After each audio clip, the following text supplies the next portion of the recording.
Writing is a tool we use every day.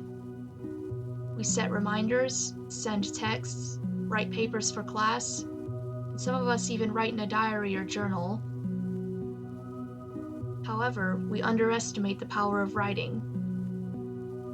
Now picture this: a world where we aren't allowed to write, and no other way to express ourselves.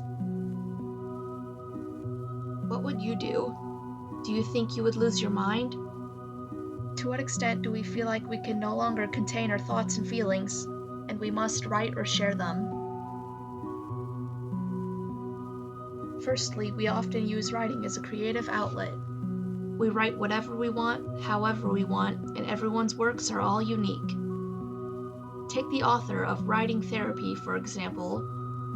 She published several of her poems in her book, and they all connected to her personal life in some way. In fact, some of her poems, including I'm Writing, Speak, and In Our Silence, explain why she writes and how she thinks it could be beneficial for humanity to portray their beliefs and feelings.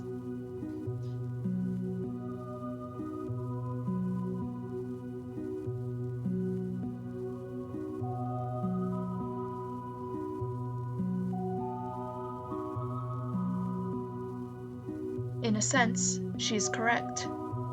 A study conducted by the National Institute of Human Resource proved that writing can be therapeutic and soothe long-term physical and mental conditions. This includes PTSD, HIV, cancer, diabetes, chronic respiratory disease, CVD, and many others.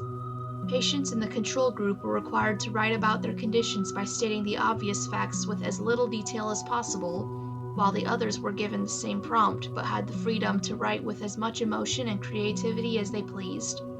As a result, the patients in the first group who wrote blandly experienced no changes, while those in the second group noticed that the severity of their symptoms decreased.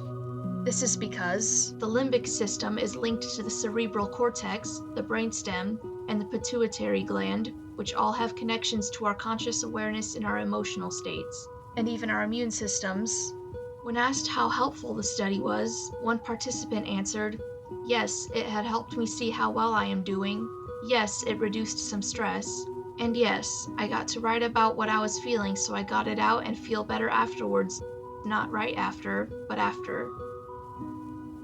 The nice thing is that the writing doesn't necessarily have to be creative. It just has to include our personal takes on the idea in order for it to benefit us in that way. Because of this, we can actually link writing to memory.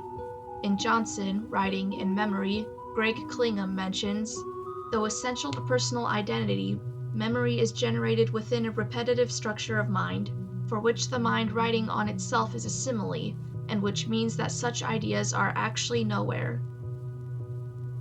This refers to the fact that we have our own points of view on our experiences, and writing about them can enhance a reader's thoughts and feelings and make your ideas seem more credible. For instance, a child who had lost her sight when very young loses the idea of colors in time because her mind has been unable to repeat the sensations. Overall, not everyone gets to feel the same sensations, but writing can change that. This would explain why every narrative and history book is different and we have access to several anecdotes. Now, let's go back to that world with no writing. Without it, the information we would be receiving would all be the same, and there would be some aspects of events we wouldn't get to learn about or experience. Also, if we don't write, we don't get to receive the positive physical and mental effects. Now, with all these benefits in mind, consider this. If you weren't allowed to write, would you do it anyway?